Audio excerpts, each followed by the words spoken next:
আজকে প্রায় অনেক দিন পরে কিন্তু আবার চলে এসেছি ডালহৌসি অফিস পাড়ায় খাওয়া দাওয়া করতে। কিন্তু আজকে আর বাঙালি থালি বা বিরিয়ানি কিছু খাবো না, আজকে কিন্তু অন্যরকম খাওয়া খাবো। সেটা কিন্তু এখানে কিন্তু ডিম কষা রয়েছে, চিকেন কষা রয়েছে, রুটি রয়েছে, ভাতেরও আইটেম পাওয়া যায়, মাছেরও আইটেম পাওয়া যায়, অনেক কিছু পাওয়া যায়। কিন্তু আমি আজকে খাবো কিন্তু রুটি আর মাংস। আর এটা কিন্তু খুবই সস্তার মধ্যে, আলুও থাকছে, 2 পিস চিকেনও থাকছে, বড় বড় সাইজের প্রায় 40 থেকে 50 গ্রামের চিকেন থাকছে, তার সাথে কিন্তু সালাড থাকছে আর 4টে রুটি থাকছে। এটা নিয়ে কিন্তু 80 টাকা নিচ্ছে। আর তোমরা ডিম কন্টিনিউ কিন্তু ডিমের জন্য কিন্তু 15 টাকা। আজকে এখানে বসেই খাবো আর এখানেই খেতে ইচ্ছে করছিল, কারণ কি অনেক জায়গায় ঘুরে দেখেছি, অনেক রেস্টুরেন্টে খেয়ে দেখেছি। আজকে হলো একটু স্ট্রিট ফুড খাওয়া যাক, স্ট্রিট ফুডে কীরকম স্বাদ আছে সেটাও টেস্ট করে দেখা। যাই হোক, এই 4টে রুটি আর মাংস দিয়ে কিন্তু থালাটা রেডি হয়ে গেছে। একটু চাটনিও দিয়েছে, তার সাথে ধনেপাতা চাটনি দিয়েছে, পেঁয়াজ দিয়েছে, 2টো চিকেন দিয়েছে, আলু দিয়েছে, 4টে রুটি দিয়েছে। এটা ট্রাই করে দেখা যায় কেমন কী হয়েছে, তোমাদের সাথে শেয়ার করা যায়। চিকেনে এত সুন্দর টেম্পটিং কালার দেখলে বোঝা যাচ্ছে কিন্তু চিকেনটা খুবই সুন্দর হয়েছে। আর আলু দিয়েছে, ও সব জায়গায় কিন্তু আলু দেয় না, এখানে আলু দিয়েছে। আর সত্যি খেয়ে আমার কিন্তু ভীষণ ভালো হলো, চিকেনের টেস্টটা একদম দারুণ ছিল। আর এখানে বসার জায়গা রয়েছে, এখানে অনেকে দেখতে পাচ্ছি ভাতও খাচ্ছে। আর এটা কিন্তু একদম ফুটপাতের ওপরে কিন্তু এই দোকানটা রয়েছে, যেরকম হয় ডালহৌসিতে নন্দিনীর দোকান ছিল যেরকম ছিল, সব এরকম দোকান কিন্তু পরপর লাইন দিয়ে এখানে রয়েছে। আর এখানে চিকেনটা দিয়ে একটু রুটিটা খেয়ে দেবো। চিকেনটা একটা সলিড পিস দিয়েছে আর একটা কিন্তু উইংসের পিস দিয়েছে। আসলে আজ আমার প্ল্যানিং ছিল কিন্তু অন্য জায়গায় যাবো, একটা বোট রেস্টুরেন্টে যাবো, যেটা কিন্তু গঙ্গার ধারে। সেটা এখন আমি যেতে পারছি না, সেই জন্য ভালো আজ ডালহৌসিতে খাওয়া দাওয়া করা যাক। অন্যদিন একটা ওই ব্লগটা করা যাবে, তোমাদের সাথে শেয়ার করা যাবে কীরকম কী হয়েছে।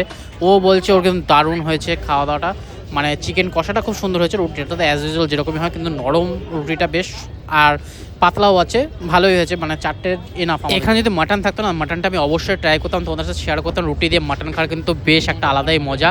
যাই হোক, চিকেন হচ্ছে, চিকেনটাই শেয়ার করছি তোমাদের সাথে। আর ভাত না, আর একটু মাংস দিয়ে রুটি, তার সাথে একটু চাটনি, এরকম কি আছে। মাংসের টেস্ট কেমন? সাথে চাটনি দিয়েছে। রুটিটা কেমন? রুটিটাও বেশ সব, মাংসটা কোয়ালিটিও ভালো।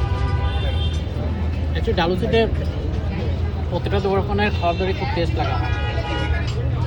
রাস্তার দোকান হলে কি হবে, এমন গরম গরম তাজা তাজা খাবার দেয়, আর সস্তাও এমন কিছু।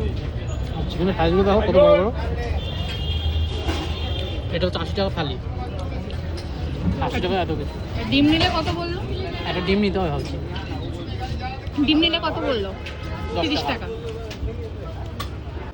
অফিস পাড়ায় কিন্তু সবসময় কিন্তু ডিমান্ড থাকে খাওয়া দাওয়ার, সেই জন্য কিন্তু আমরা 2টো ডিম অর্ডার করেছিলাম, একটা ডিমই পেয়েছি, কারণ কি 3:30 বাজে। আর এখানে কিন্তু তোমরা যদি আসো 11টা থেকে 2:30টার মধ্যে আসো, লাঞ্চ করো, খুব সুস্বাদু খাবার পাওয়া যায়, খুব সস্তার মধ্যে পাওয়া যায়, প্রচুর লোক খাওয়া দাওয়া করে অফিসের।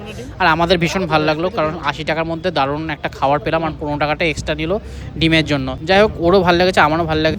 আর তোমাদের কেমন লাগলো সেটা জানাতে ভুলো না। দেখা হবে নতুন নতুন ভিডিওর সাথে, ততক্ষণ টাটা বাই বাই। নতুন একটা বড় ট্রিপ আসছে, আর সেটা তোমাদের সাথে শেয়ার করবো কয়েকদিন বাদেই।